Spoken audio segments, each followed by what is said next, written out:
RPSC school lecturer 2025 के सवाल को ध्यान से देखो। सवाल में आपको क्या दिया हुआ है, तो यहाँ पर सवाल के अंदर हमारा एक इलेक्ट्रॉन है और वो इलेक्ट्रॉन फ्री मूव कर रहा है। कौन से डायरेक्शन में? तो वन डायमेंशन के अंदर इलेक्ट्रॉन है वो फ्री मूव कर रहा है।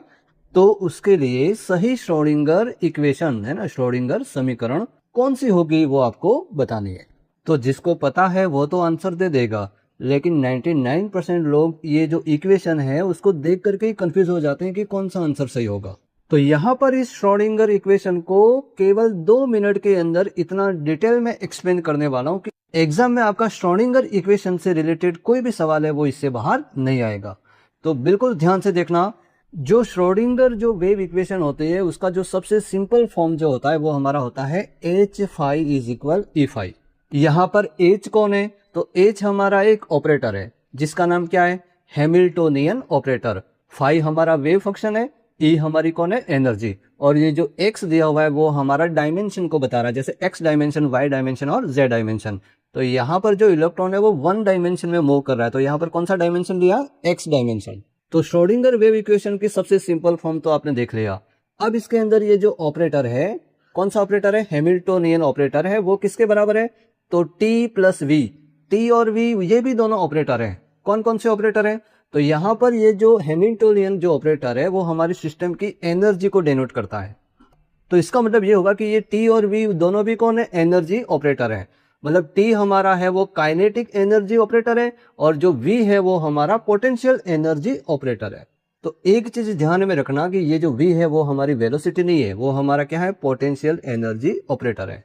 तो यहाँ पर हैमिल्टोनियन ऑपरेटर के अंदर ये जो काइनेटिक एनर्जी जो ऑपरेटर है, T जो कैप है, उसकी वैल्यू होती है -H cross square upon 2me d square upon d x square, जिसमें जो H क्रॉस जो होता है ना, ये जो H क्रॉस है उसकी वैल्यू हमारी इक्वल होती है, किसके इक्वल होती है? H अपॉन 2 के इक्वल होती है।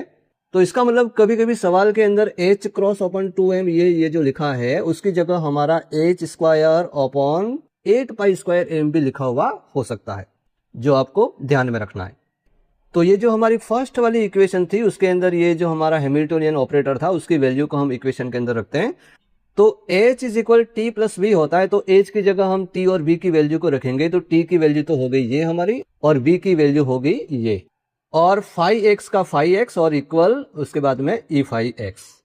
अब यहाँ पर आगे इस ब्रैकेट को खोल देंगे और फाई को दोनों के साथ में ऐड कर देंगे।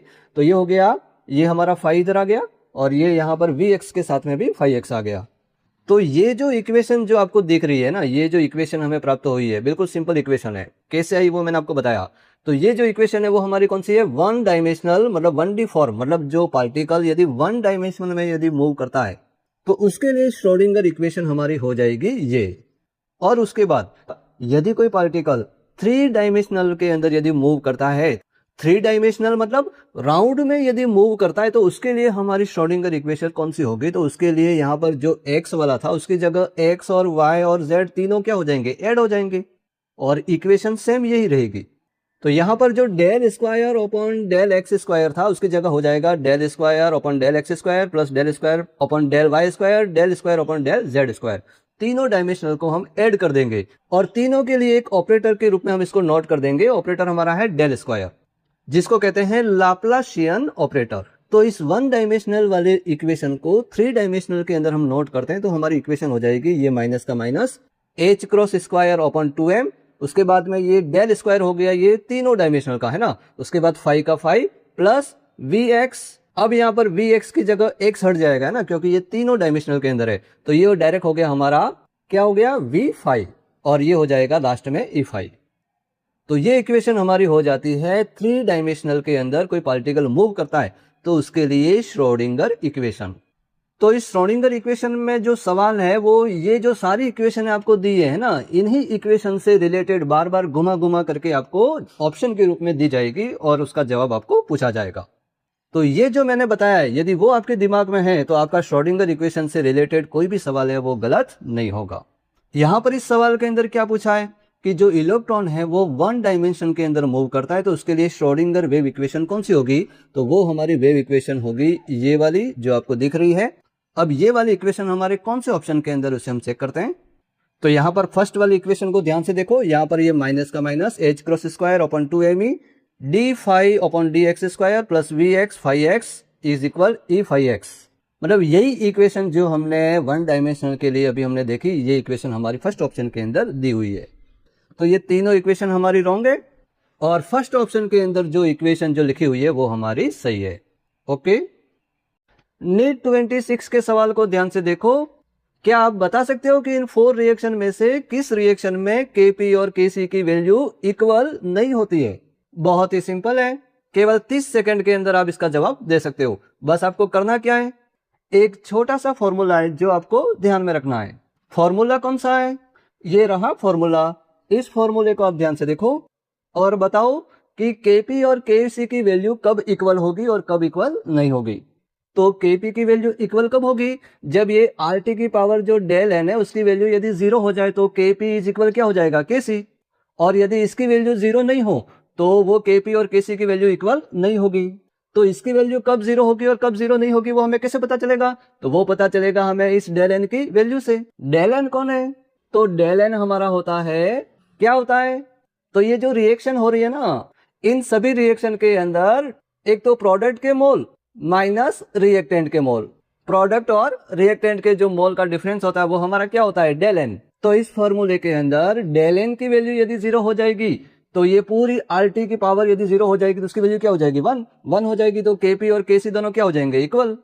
तो अपने को ये जो 4 रिएक्शन दी हुई है उन 4 रिएक्शन के अंदर क्या चेक करना है, किस किस रिएक्शन में डेल एन की वैल्यू 0 है और किस रिएक्शन में डेल एन की वैल्यू 0 नहीं है। तो फटाफट चेक कर लेते हैं, आपको आंसर मिल जाएगा। फर्स्ट रिएक्शन को देखो ध्यान से, उसके अंदर हमारी डेल एन की वैल्यू क्या होगी? तो रिएक्शन में प्रोडक्ट के मोल कितने हैं? यहाँ पर H2 1 है और CO2 भी 1 है। प्रोडक्ट हमारे कितने मोल है? 2 मोल। फिर उसके बाद रिएक्टेंट को देखो, रिएक्टेंट हमारा H2O कितना है? 1, CO कितना है? 1, मतलब हमारे रिएक्टेंट भी कितने हैं? 2 है। तो प्रोडक्ट में रिएक्टेंट दोनों माइनस हो जाएंगे तो आंसर क्या आया? 0। डेल एन की वैल्यू 0 हो गई तो हमारा Kp और Kc दोनों क्या हो जाएंगे? इक्वल हो जाएंगे। और अपने को बताना है क्या है, कौन सी रिएक्शन में इक्वल नहीं है, वो रिएक्शन हमें ढूंढनी है। तो फर्स्ट वाली रिएक्शन के अंदर तो डेल एन 0 है और Kp और Kc दोनों क्या है? इक्वल है, मतलब ये आंसर हमारा नहीं है। फिर उसके बाद सेकंड रिएक्शन को देखो, सेकंड रिएक्शन में क्या है? सेकंड रिएक्शन में हमारे प्रोडक्ट कितने हैं? 2 और रिएक्टेंट कितने हैं? तो 1 और 3 कितने हैं? 4। तो 2 में 4 जाएंगे तो आंसर कितना आएगा? -2। इसका मतलब यहाँ पर डेल एन की वैल्यू जो है वो हमारी 0 है क्या? 0 नहीं है। कितनी है? -2 है। जब -2 है तो यहाँ पर Kp और Kc की वैल्यू हमारी इक्वल होने वाली नहीं है। तो जो आंसर हमें निकालना था, क्या आंसर निकालना था कि कौन सी रिएक्शन के अंदर Kp और Kc की वैल्यू इक्वल नहीं है, तो वो हमारी रिएक्शन हमें मिल गई। कौन सी रिएक्शन? ये जो सेकंड ऑप्शन के अंदर जो N2 + 3H2 change into 2NH3, इस रिएक्शन के अंदर Kp और Kc की वैल्यू इक्वल नहीं होगी। जो थर्ड और फोर्थ रिएक्शन है उसको भी चेक कर लेते हैं कि यहाँ पर हमारे प्रोडक्ट 2 है और रिएक्टेंट भी हमारे कितने हैं? 2। तो 2 में 2 जाएगा तो डेल एन की वैल्यू क्या आ जाएगी? 0।